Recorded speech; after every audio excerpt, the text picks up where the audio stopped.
সবাইকে নতুন টিউটোরিয়ালে স্বাগত। আজ আমরা অ্যাগ্রো টেকনোলজি অ্যালামনাই অ্যাসোসিয়েশনের ওয়েবসাইটে কিভাবে ভোট প্রদান করব সেটা দেখাবো, পাশাপাশি ভোটের ফলাফল কিভাবে তৈরি হবে সেটাও আপনাদেরকে দেখাবো। তো শুরুতে আমরা একটি ট্রায়াল ওয়েবসাইটে যাব, AAA ভোট ট্রায়াল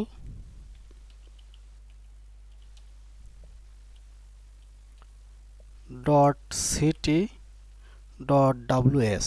এই ওয়েবসাইটে আমরা ট্রায়াল ভোট প্রদানের জন্য যাব।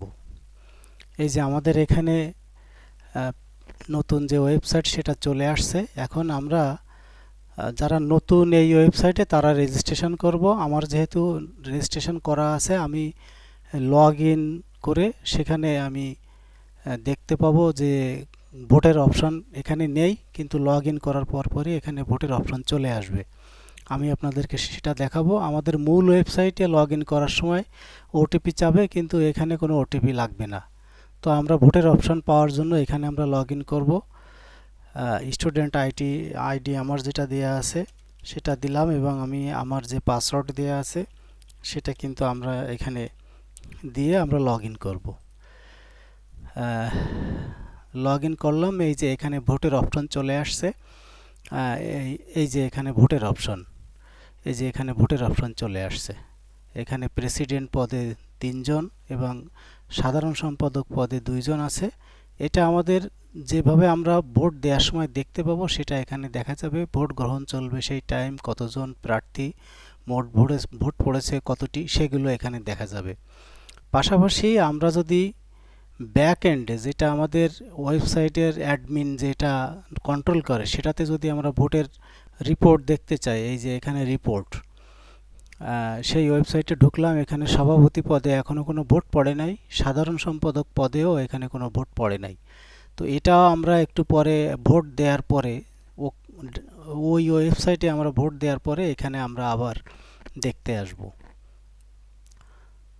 তো আমাদের এখানে ভোটের অপশন চলে আসছে। আমি যদি সভাপতি পদে মোহাম্মদ কামাল হোসেনকে ভোট দিতে চাই, তখন এখানে একটা কনফার্মেশন পপ আপ চলে আসবে। ওকেতে দিলেই এখানে আমার এই মোহাম্মদ কামাল হোসেনকে ভোট দেওয়া হয়ে যাবে। সফলভাবে ভোট দেওয়া হয়েছে, এটা ওকে। এই যে এখানে প্রেসিডেন্ট পদে 1 জন, এটা ডিসেবল করে দেওয়া হয়েছে। সাধারণ সম্পাদক পদে আমি মোহাম্মদ নাজিম উদ্দিন, একে একটা যদি ভোট দিই, আবার একইভাবে ওকে, এবং দেখা যাচ্ছে কি সফলভাবে ভোট দেওয়া হয়েছে, এটা দেখা যাচ্ছে। তো আমি যদি এখন আবার আরেকটা ভোট দেওয়ার চেষ্টা করি, তাহলে দেখা যাবে যে আর ইউ শিওর, এখানে ভোট দিতে গেলে বলবে এই পদে আপনি আর ভোট দিতে পারবেন না, অর্থাৎ একই পদে একটির বেশি ভোট দেওয়া এখানে সম্ভব হবে না। তবে যে সমস্ত পদে একের অধিক, সেখানে সেই কয়টা ভোট দেওয়া যেতে পারে। তো আমরা এখানে ভোট দিলাম। ভোট দেওয়ার পরে আমাদের ব্যাক এন্ডে এই রেজাল্টটা দেখার জন্য আমরা যদি এই ভোটিং সিস্টেমের রিপোর্টে চলে যাই, আমরা দেখতে পাবো যে এই যে মোহাম্মদ কামাল হোসেন 1টি ভোট, মোহাম্মদ নাজিম উদ্দিন 1টি ভোট।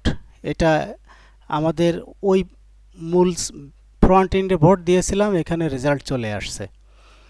তো আমরা এটা তো দেখলাম। তো দেখার পরে আমরা এটা লগ আউট হয়ে যাই এবং আর একটা নতুন আইডি দিয়ে আমরা প্রবেশ করি।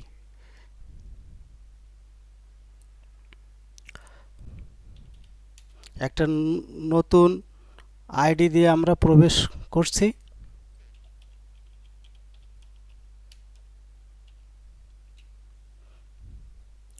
এবং লগ ইন করলাম। করার পরে আমরা এই যে ভোটিং অপশানে যাচ্ছি। এখানে প্রথম আইডি দিয়ে যে ভোট দিয়েছিলাম সেখানে মোহাম্মদ কামাল হোসেনকে দিয়েছিলাম।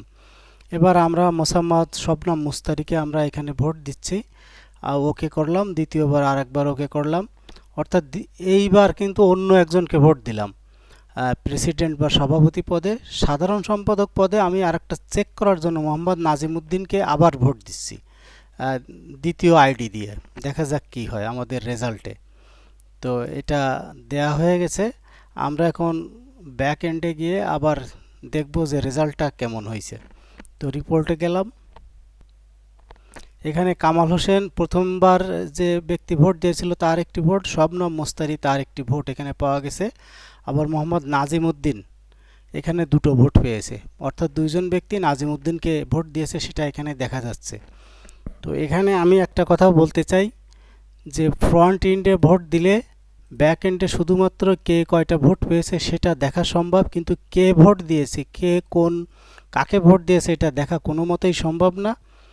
আর পাশাপাশি যেহেতু ওটিপি দিয়ে লগ ইন করতে হবে এবং একবার এক ব্যক্তি দ্বিতীয়বার আবার ভোট দিতে পারবে না একটা আইডি দিয়ে, সেই কারণে এটাকে ভোটের কারচুপি করার যে সম্ভাবনা সেটা নেই বললেই চলে। সেটা দেখালাম এবং রেজাল্ট কিভাবে হয় সেটাও দেখিয়ে দিলাম, আশা করি আপনারা বুঝতে পারছেন। এবার আমি দেখব যে একবার ভোট দেয়া হয়ে গেলে লগ আউট করে আবার যদি আমি লগ ইন করি তাহলে ভোট দিতে পারবো কিনা। তো এই জন্য আমি লগ আউট হয়ে যাচ্ছি। লগ আউট হয়ে যাওয়ার পরে আমি পূর্বে যে অ্যাকাউন্ট দিয়ে এখানে ঢুকেছিলাম সেই অ্যাকাউন্ট দিয়ে আমি আবার ঢুকছি, আমার যে স্টুডেন্ট আইডি ছিল।